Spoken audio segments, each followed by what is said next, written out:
What's going on, y'all? It's Charlie with Mountain Man Digital, rocking the pink headphones. And before I start off this, I gotta tell you, the MPOW, what are these, H7 Pros, I think are superior to the Surface headphones. I had a pair of those, I broke them. I had to switch or downgrade to these just because we had them in the house already, and I like them better. I'm gonna run these until they die. But anyway, starting a blog is a small business.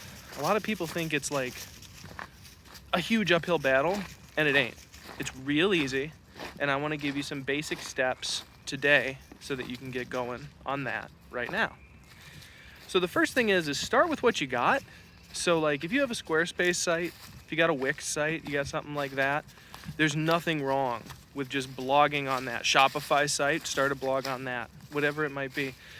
You want to start as easily as you can, because remember, a blog is just text. So, easy, Jack. No pulling me down the hill. I want to just stand here for a sec.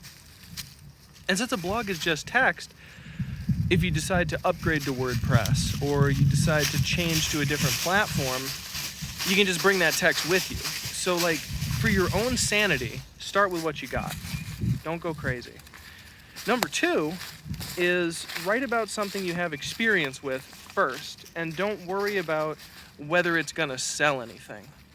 You wanna instead just make some stuff that folks might actually wanna read that comes from your unique experience, right? So if you're a roofer, write something about roofs.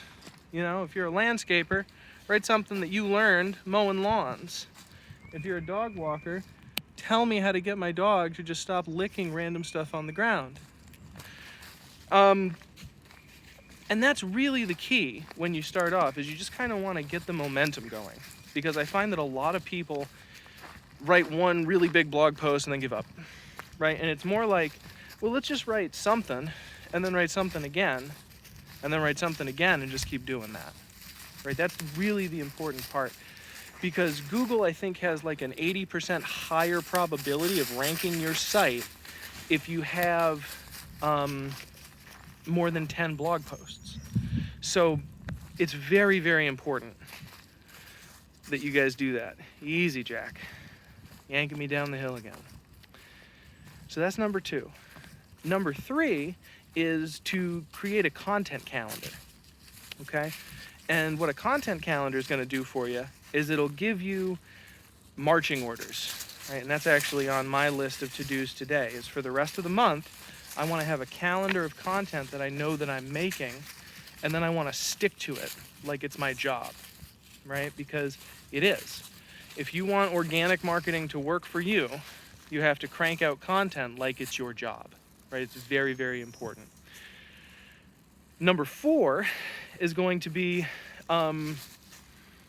making sure that your content trends in a specific direction, okay?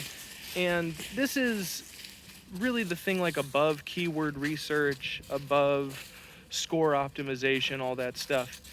It's instead like, what's the main thing that I'm going to be talking about on this blog, right, for this month? You know, so for instance, for me, I'm going to talk about content creation for this month, right? So I'm going to do this video about starting a blog.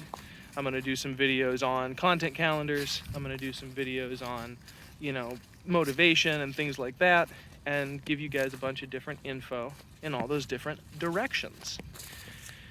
And once you come up with that theme, then it becomes way easier to come up with content ideas. And this is really the crux of keeping yourself consistent, is you come up with that monthly theme, you do a weekly, yank your dog back to you so he's not yanking you down the trail. You do a weekly set of content, you grind it out, and then you move forward, right? You look at the end of the month at how your content did, you tweak and you change and you keep going. So that's the primary piece there. The next thing that you want to really focus on is listening to your audience. So share your content on social media, right? And if your mom tells you, you know, this part didn't read well, listen to her, right? If your best friend tells you, X, Y, and Z didn't sound so good, listen to them. You know, and this is the important thing that you got to do time after time after time. So Whoa, just had to switch hands there for a second. Finally, and probably the most important part, is as you're developing this content, you want to check it for editing, right? And there's a bunch of tools that will show you how search engine optimized it is, how well it's worked, or how easy it is to read, stuff like that. You want to share it with friends before you post it. You know, share, like my wife, for instance, is a much better editor than I am. So I share my posts with her first to scrub them of typos. All right, so those are my tips. I hope you guys found them useful. If you did, give them a like it on down below. I'll see you in the next one.